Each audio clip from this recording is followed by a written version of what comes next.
This is the Everyday AI Show, the everyday podcast where we simplify AI and bring its power to your fingertips.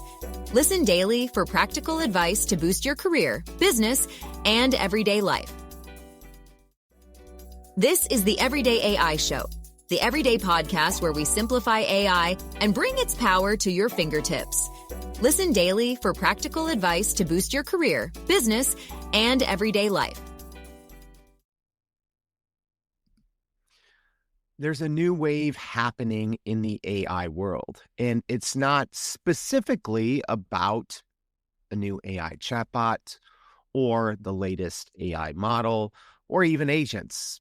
But at the same time, it's kind of combining all of those things. So what is it that I'm talking about? It's Agentic AI Browsers.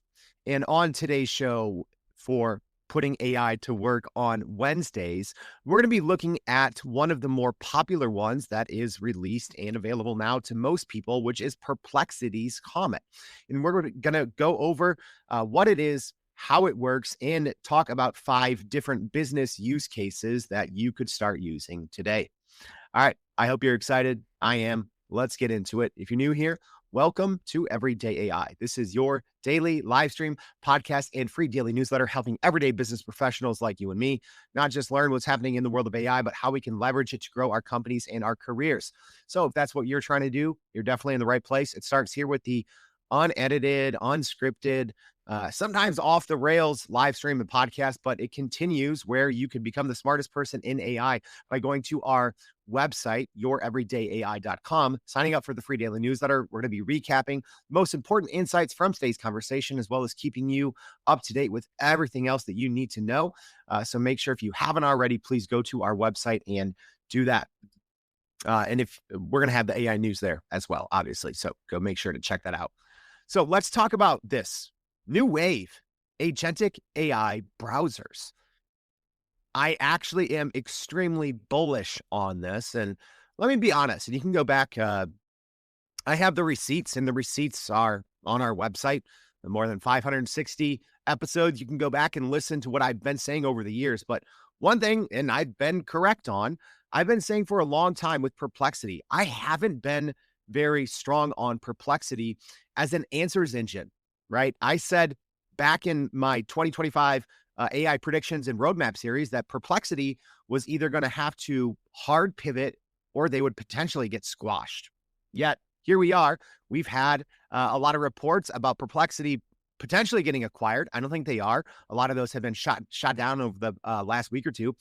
But what we've seen from Perplexity is a hard pivot. They can no longer compete as an answers engine, specifically after Google and OpenAI released their extremely impressive deep research modes. So what we've seen out of Perplexity, which I'm very on board with, is this recent pivot. Specifically, I think in 2 different areas. Try to be an iOS assistant, because, Siri and Apple has failed. So they have a great iOS app for that. And now one of the first I would say big tech companies coming to production with an agentic AI browser with Comet. All right, so that's what we're going to be going over today. So let me just recap what we're going to be going over on today's show. So I'm going to talk briefly about why agentic AI browsers are the next wave of generative AI. I'm going to tell you how Perplexity Comet works.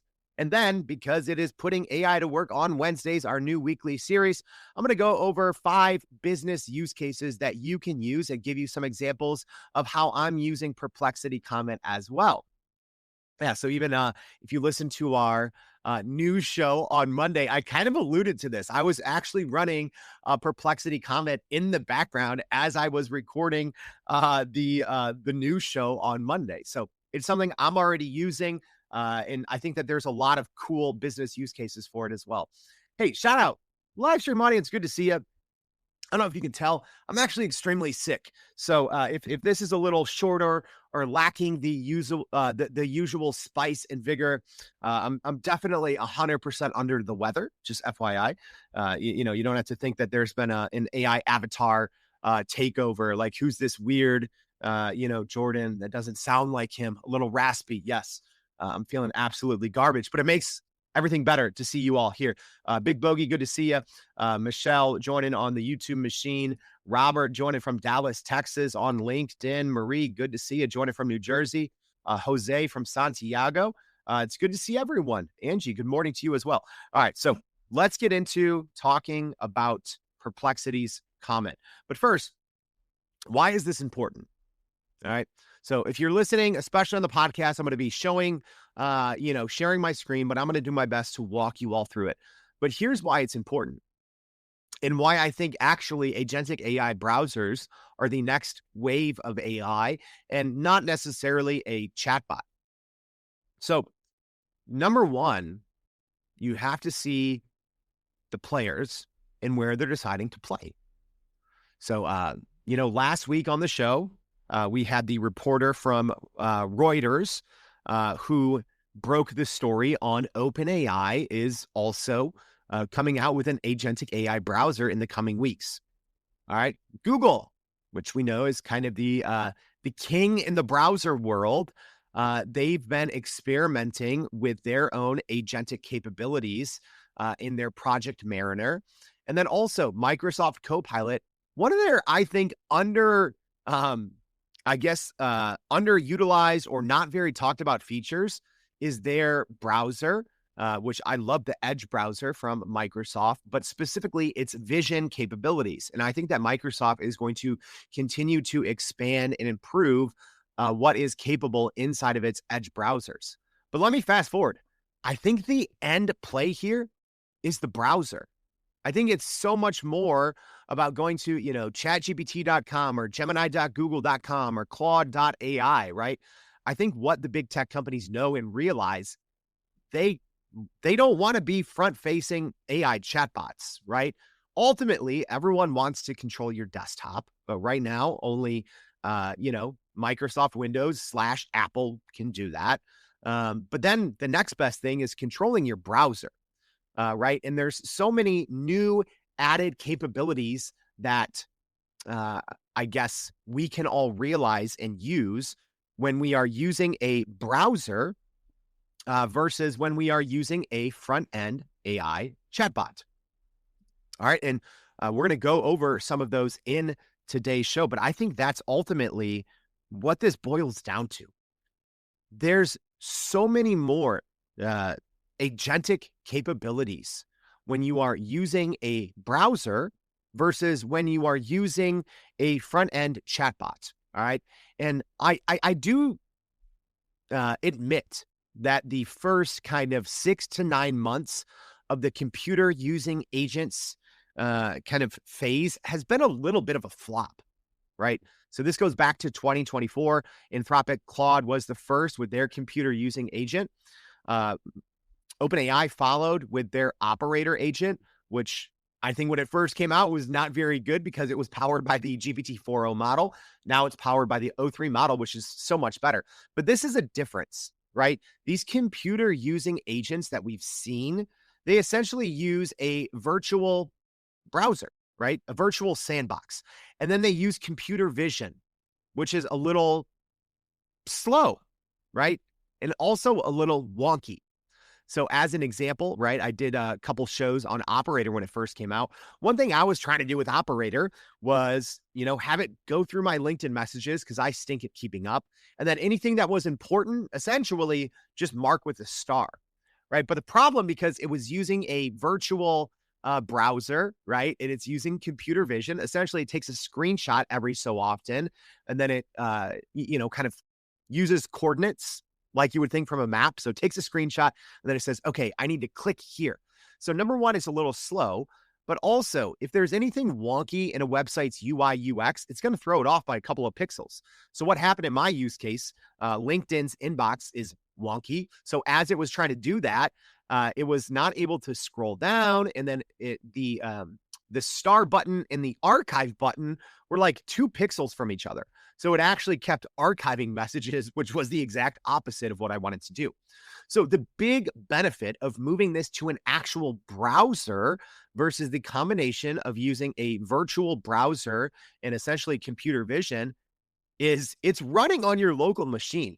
So what we have with Perplexity's Comet is essentially hybrid AI, right? So we're getting some edge AI capabilities because it's running some things on device in the browser.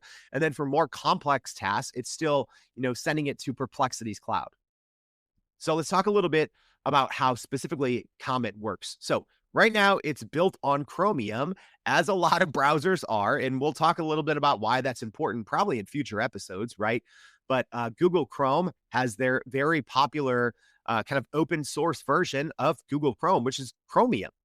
That's what Microsoft Edge is built on, and that's also what Perplexity Comet is built on as well. So there's pros and there's cons in that, but we'll talk about that a different day. But what that means specifically is when you sign up for Perplexity or when you're using Comet, you will have the ability to essentially log in with your Google Chrome or your Gmail or your, Google Workspace credentials. So it's going to save all your passwords, all of your bookmarks, all of your preferences are going to get imported directly. So that's big, right? Same thing with Chrome extensions. Everything just works. Love Chromium and the fact that Google makes that open and available, even to their competitors, right? So not only does Microsoft use it, but in this case, Perplexity uses it. And reportedly, OpenAI is going to be using Chromium as well. The other thing about how Comet works is it does have this hybrid AI architecture. So some more simple AI tasks run locally, which from a accuracy perspective, in my initial testing, makes Perplexity Comet much better than some of the other computer using agents that use more of a virtual browser / computer vision approach, because that approach is slower. So by running everything locally in the browser that you own, right, that just makes it so much better. And then the more complex tasks, essentially it's going to run it via the cloud. You obviously have to have a Perplexity account. So it's available immediately. Let's talk about access. Perplexity Comet is available immediately to people on the $200 a month max plan, which is not a lot of people. Aside from that, it's getting rolled out to people who are on the wait list if you have a normal paid account. So I did get access to this last week. I'm not on Perplexity's max plan. I'm on most of the max plans for other services, not for Perplexity. I'm on the normal paid plan, but I did get access to Perplexity's Comet browser last week because I did sign up for the waitlist early and I'm on the paid plan. But Perplexity did even say that they will make this available in the future to free users as well, whether that's in a couple of months or a year. We don't know. But if this is something you want, if you haven't already signed up for the waitlist, you should probably go do that. If you are on a normal $20 a month Perplexity paid plan. And we shared about this in our newsletter as well. We told you, hey, go sign up now for the waitlist if you want access to it when it comes out, because sometimes it is like a month's or multiple months gaps, right, between people who have quote unquote earlier access if you sign up for a waitlist soon versus when it starts rolling out to everyone else. That's why you need to read our newsletter. We keep you up to date with all those things. Another thing to keep in mind with Perplexity's Comet is it also has the context of all your open tabs in the browser, which is really cool and a big difference on, how you might be connecting models like Gemini, Claude, or ChatGPT to different websites that you may want, right? So generally, you would have to leave a link or tell your AI chatbot to browse the web and to go to certain web pages. And if you're running a deep research, it's going to go to hundreds. But how Perplexity works, Comet, is it has the context of everything that you have open, as well as you'll probably want to set up Perplexity's connectors in your account. So if you wanted to have access to your Gmail, to your calendar, etc. All right. Let me take a sip here because you can tell my voice is about shot already. Hey, at least for those of you that complain that I mumble on too longer, this will be a shorter episode just because I'm literally not going to be able to talk. But let's start live. Let's take a look. And as always, there's probably going to be a lot of things that go wrong doing live demos with generative AI, but let's just go ahead and give it a look. So one thing I'm going to start with, and we're going to see how this works. All right.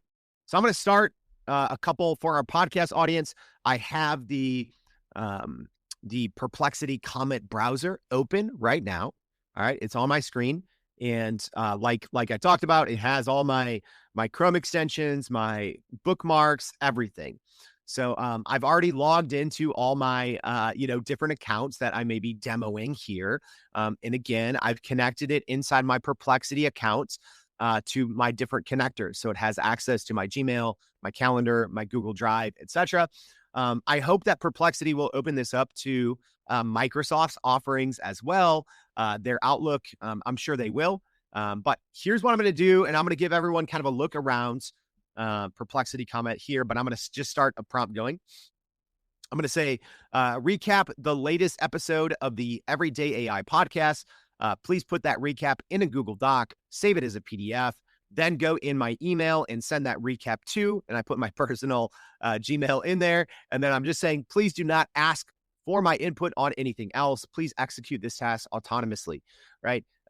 I'm just doing this for demo purposes, y'all. I want you to see some use cases on how I'm actually using Perplexity Comet and how you can too. But essentially, this is just a demo to show you how this works.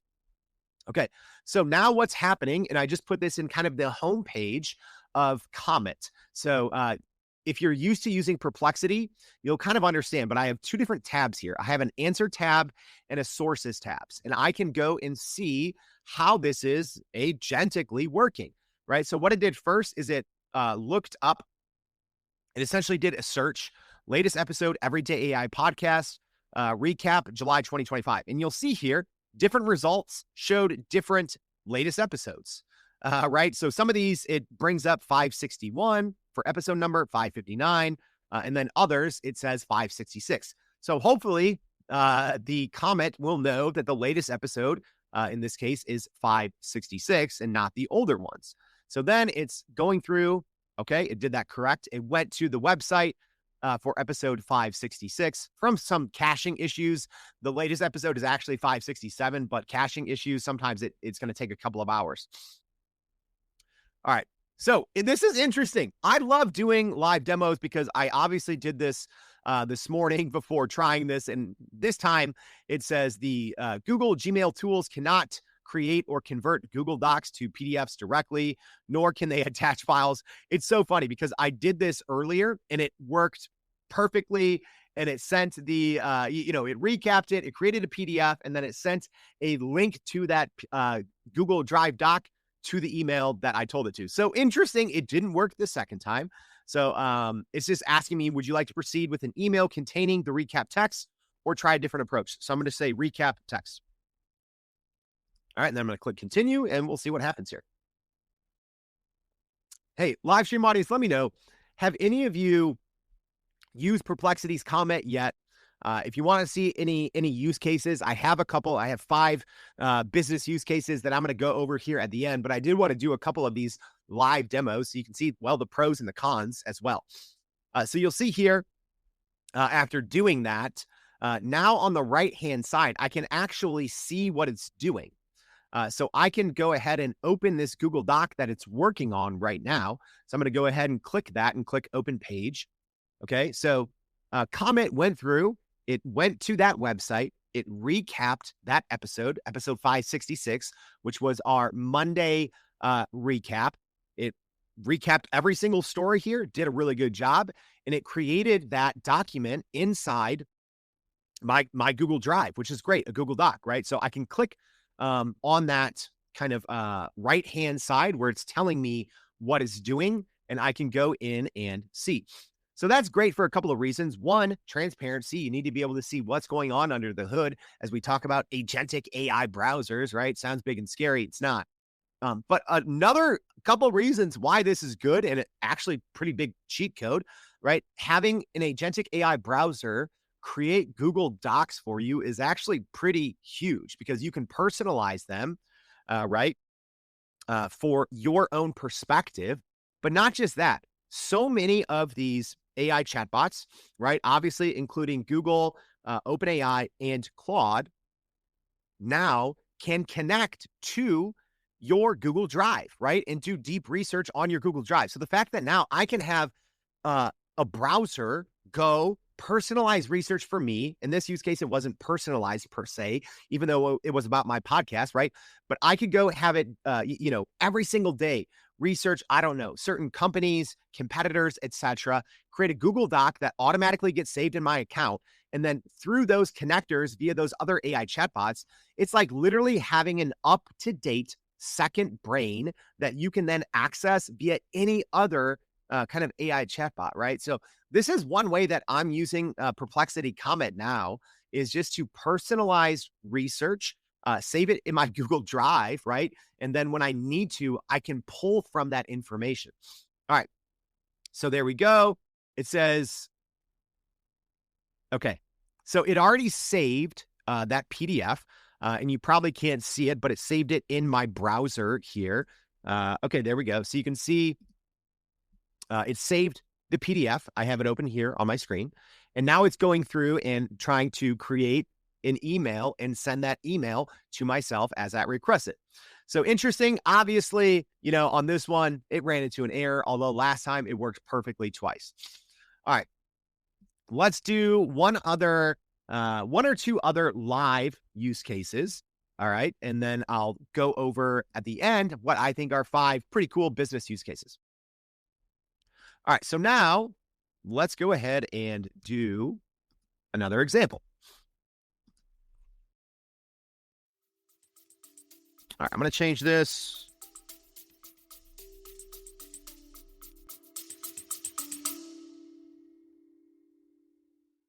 Are you still running in circles trying to figure out how to actually grow your business with AI?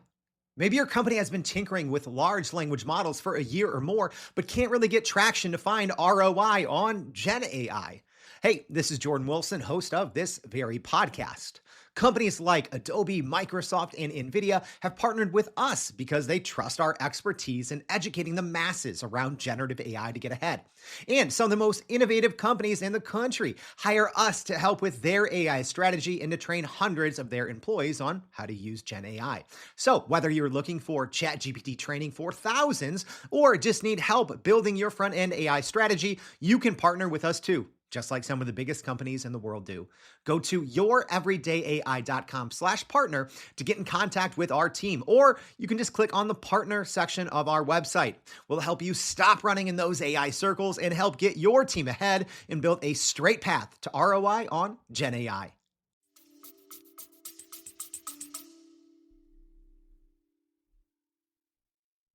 Give me a second here, y'all. I want to try to stop this other one from going. We'll see if this works. Okay, so here's what I said this time. And think of how this may not sound super impressive to you, but I said, look at my social media, Twitter, LinkedIn, calendar, Gmail, and give me a brief overview of what's happening. Don't worry about connection requests. Mainly look at what's trending in social media feeds and any important DMs, messages that don't look like spam or promotion, right? So because I have my Twitter and my LinkedIn logged in and saved, and that's another huge benefit of running these things locally, right? On your browser, is it's going to be able to have access to everything.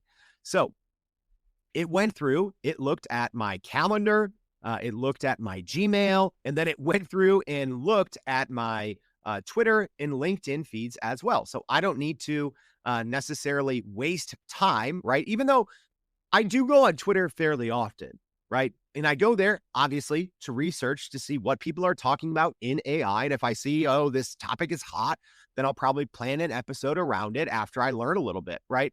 But it can be a very time-consuming task, right? Even going through your email, all those things, it's so easy to get distracted. And I think this is almost a great way to start your day. I would obviously personalize this a little bit more, give Comet a little more information on things you care about, things you don't, right?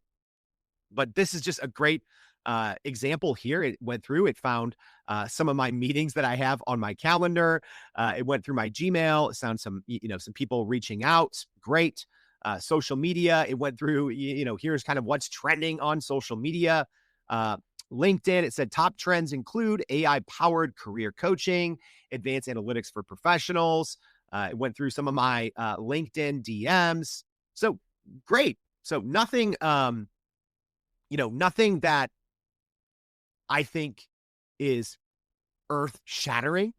But right here, I would go through and obviously improve this prompt a little bit. I wanted something quick that wouldn't take a super long time. But I mean, right there, just a huge time saver. All right, let's do another one. In this one, we're going to get a little meta here. All right, so what I'm doing now inside Perplexity Comet is I said, look in my ChatGPT account for a certain chat. And I'm saying carefully comb through that information and find 5 highlights that I should go more in depth on. Then use Google Gemini to do more research on those 5 highlights. Here's a huge one that I love, right? It can take me a long time to go through my ChatGPT account, my Google Gemini, my Claude, etc. But if I'm logged in the browser, right, and some of these things can obviously take a while, right? But that's why I just have Perplexity Comet just kind of running, right? At least the past, I've been sick for a couple of days, but last week when I was demoing it a little bit, I just always have it running kind of in the background. And then I'm doing my main work in another window or in another instance that's not Comet. So right now I just have Comet kind of running. So in this example, I know, so I'm actually doing a speech keynote next week on agentic AI, right? So I've been doing a lot of research, both, going back and looking at old podcast episodes, smart people I've talked to, making sure I have the most up-to-date, accurate information from July 2025, right? So I had a research chat going inside ChatGPT, so I can click open page, and it looks like it found that, right? Agentic trends in AI in 2025.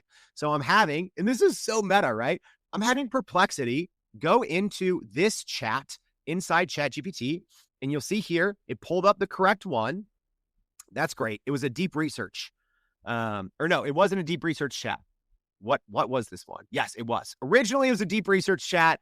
I went through, I was having a lot of conversations with it. So I had Perplexity go look at this deep research chat, went through, pulled a lot of it. And then I'm telling it, hey, poke some holes, go find 5 more things that I should investigate a little further.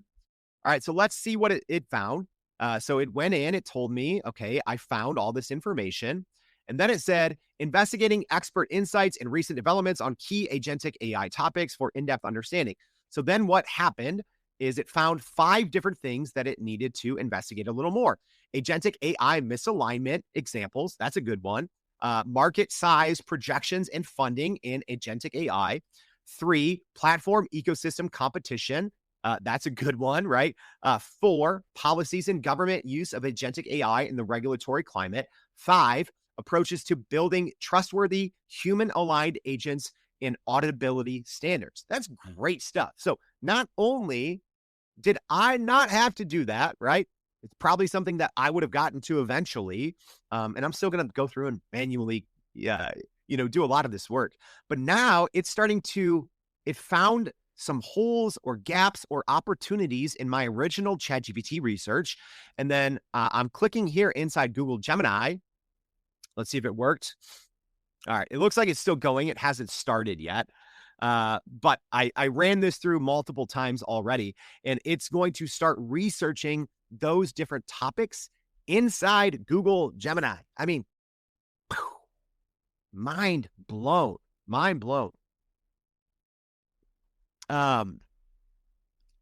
Let's see. I think y'all, you get the gist here.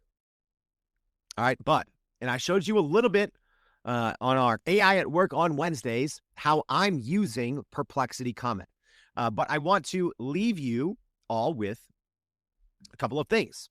All right, and I'm just double checking here. There we go. All right, I told you all that this was actually going to work. I just clicked back into the Gemini deep research. Great, and it did it. So it pulled out those 5 different holes or opportunities from my original ChatGPT research, opened up a new window in Google Gemini, and it's running a Google Gemini deep research. Y'all, the fact that this is happening right now, this is amazing. This is amazing, right? We kind of got sniffs of this with OpenAI Operator, with Claude, Claude's computer use agent, a little bit with Project Mariner. But the fact that this runs locally in your browser, right? I'm running into so many errors when I'm using more of the computer using agents, right? They're a little slower, they're a little less reliable just because the technology is not as solid as, having this hybrid AI approach, having an agentic AI browser. This is huge. Like, I am still, as this is happening, I'm like, this opens up so many new possibilities for how we could and should work. And let me just say this is coming for you, whether you want it or not, right? Google's investing in this.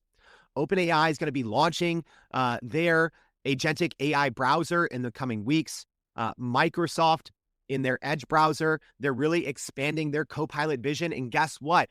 Once OpenAI releases their version of this, it's going to, because the IP, Microsoft gets that as well. So Microsoft is going to be rolling this out. Google is going to be rolling it out. This is how we're all going to be interfacing with AI in the future, right? So even though on the podcast end, I understand how this might be a little difficult to follow by not seeing everything. So make sure, you go to our website. Within a couple of hours of you listening to this, we're going to have the webpage up and you can go watch the video and see exactly what's happening here or on our YouTube channel. But you need to start rethinking how you work, right? Because even on the AI chatbot side, I understand there's hurdles, right? Oh, my company, we haven't approved this for everyone yet, or we're not using this in all departments, or, okay, we're only using this AI chatbot and it doesn't have access to our data. Sure, I get that. I understand that.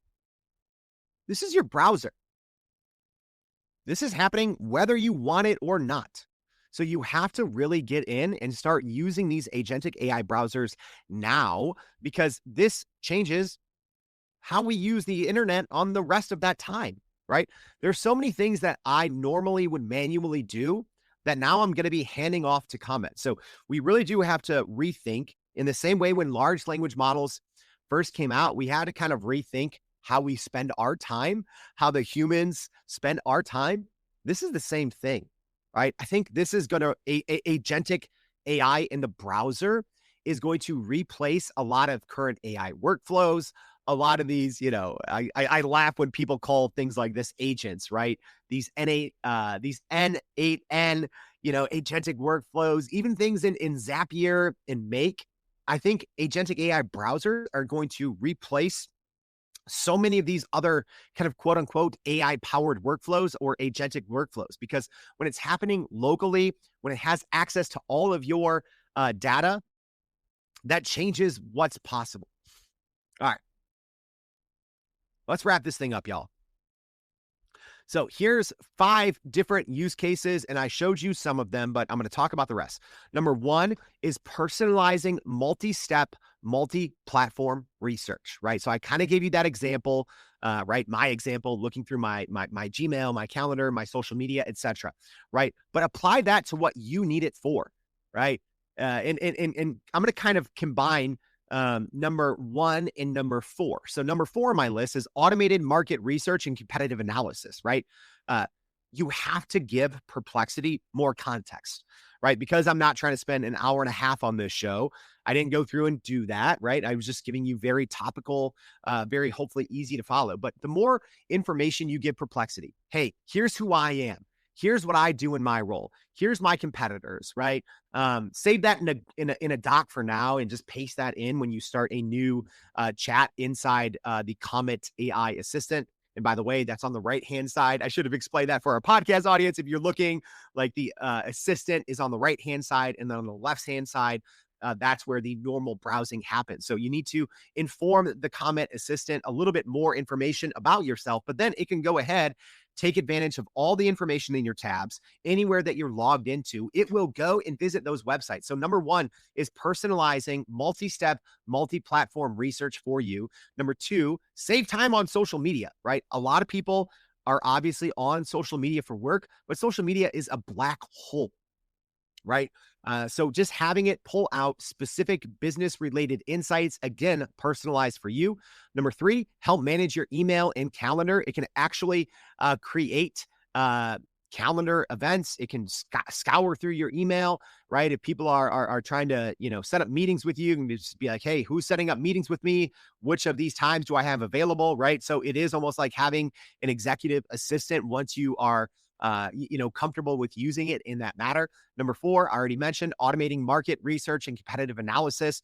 Y'all, this is such a great way, I think, if you kind of have these kind of prompts or use cases set up, whether you run them weekly, daily, etc. I like the way I'm using this. It's almost like I'm going to have some of these prompts or some of these use cases ready when I wake up. I'm going to go put them in, click enter, go grab my Nespresso, which Nespresso, why are you not advertising yet on the show? Come on. Right. And then in 4 to 5 minutes, I come down and it's like I've done at that point 2, 3, 4 hours of work, right? That I would have been doing manually before. That's huge. It's just such a great productivity boost to start your day. And then number 5, which I showed you an example of that, is using multiple AI tools at once autonomously. I gave you all an example of that. I was literally using Perplexity's Comet browser to go find information from my ChatGPT account. It was analyzing, finding holes and opportunities, and then it went out and did deep research on Google Gemini to help fill in and augment some of my initial research. Y'all, you can have a day's worth of work done before you sit down and sip your first coffee. And if that isn't an AI at Work Wednesday, I don't know what is. All right. Hey, and look at this. There we go. My Gemini deep research report is done. Number 5, having Perplexity Comet use multiple AI tools on its own. Amazing. All right. I hope this show was helpful, y'all. If so, please repost this to your network. We spend a lot of time trying to bring you the most up-to-date, reliable, and accurate and unbiased information as possible, even when I feel like complete chicken trash. So please, if this is helpful, repost, tell someone about it, tell your company, email this to them, have everyone then go to youreverydayai.com, sign up for our free daily newsletter. So thank you for tuning in. Hope to see you back tomorrow and every day for more Everyday AI. Thanks, y'all. And that's a wrap for today's edition of Everyday AI. Thanks for joining us. If you enjoyed this episode, please subscribe and leave us a rating. It helps keep us going. For a little more AI magic, visit youreverydayai.com and sign up to our daily newsletter so you don't get left behind. Go break some barriers, and we'll see you next time. And that's a wrap for today's edition of Everyday AI. Thanks for joining us. If you enjoyed this episode, please subscribe and leave us a rating. It helps keep us going. For a little more AI magic, visit youreverydayai.com and sign up to our daily newsletter so you don't get left behind. Go break some barriers, and we'll see you next time.